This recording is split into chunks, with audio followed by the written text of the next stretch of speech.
the technical definition of assertiveness. But before even saying that, when we develop the skills of being assertive, it really does allow us to show up and live life fully. Because underneath that, we're being respectful of the values that we have, of what's important to us. And we're not allowing someone else to define that or present that to us. And so when we talk about assertiveness, we're really respecting our rights. So that right to be able to say what's important to us. And at the same time, we're also respecting the rights of another person. And we communicate this in a way that's respectful. On a playful side, hopefully we communicate that in a way that's respectful. Sometimes we don't, and we learn from it, right? But when we're being assertive and we're being respectful and respecting people's rights, then we're doing that for ourselves and the other person.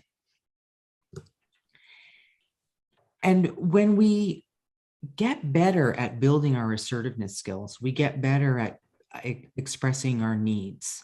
And in that, we also have the ability to listen to others' needs. And we don't hold back. We don't allow fear to hold us back from being able to name some things. And that's as we build our assertiveness skills. But I wonder, if you've ever felt like this, that you hold back from sharing your point of view because you might get concerned about how other people feel. Or you do try to share your view, but it somehow gets lost, and it might be the way we articulate it. Or because we maybe don't say anything, people can often assume that we just agree with them. Really common to have that happen. But the really good news is that it really doesn't have to stay that way. And with some practice and understanding how we can build our assertiveness skills, this can help us to be assertive in those moments that we choose to. So I think what's helpful is if we're going to talk about assertiveness, let's actually, before we talk about how we can build those skills, I'd like to go through some examples of what assertiveness can sound like and to talk about what we're actually doing when we're being assertive. So I call this assertiveness at a glance, just to help with giving that idea of what it looks like and what it can sound like. So here's an example of being assertive to a friend who's frequently late. So the person is saying to their friend, I find it difficult when you're late. So we're naming the issue. It delays things and I miss out. We're talking about the impact. And now we're inviting the person to resolve this with us. I'd like to talk this over with you so we can resolve this issue. I just want to say something about this example. I know it can sound so stilted, and it's not like every time we're being assertive, we're naming the issue, talking about the impact. The flow can be different, but I do want to say some things around this. So what you're noticing here is that there's two friends and one friend is frequently late, and it's having an impact on the other. And they're noticing that. They might, because of the friend being late, they might always arrive to dinners late or activities late, and it has an impact. So instead of being aggressive here and, saying to the friend, I'm sick and tired of you being late, get your act together, which is what we might want to say, especially if the friend's been late a lot. What we're hoping for is we want to invite this person to resolve this with us. We're naming what the problem is. And just a note on this is, again, we're respecting our right that we have a right to arrive to places on time. And we have a right to be able to talk this over with our friend. By not getting angry, by not getting aggressive, Well, let me qualify that, because you can be angry and still be assertive.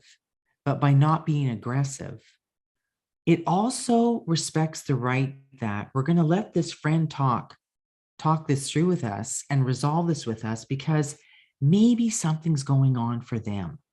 So before we get reactive, this way of speaking with them also gives them the opportunity to say, you know what? You're right to get upset with me. I'm going to tell you what's going on and why I'm showing up late. And I do want to try and change this. So let's look at another example that's a little more free flowing, but still doing the same thing. So this is a friend. There's two friends, and one friend always talks about themselves, but never, ever asks about the other person. And this friend wants to address it. So let's notice the conversation here. So she starts out and she says, Louise, I really appreciate your friendship, and I've wanted to talk with you about something. Is now a good time? So let's just notice the beginning here. She's going to talk about something that's not easy to talk about. She's going to be talking to her friend about the fact that she talks about herself all the time. It's not an easy thing to do. But what you can see in this is that it matters to her.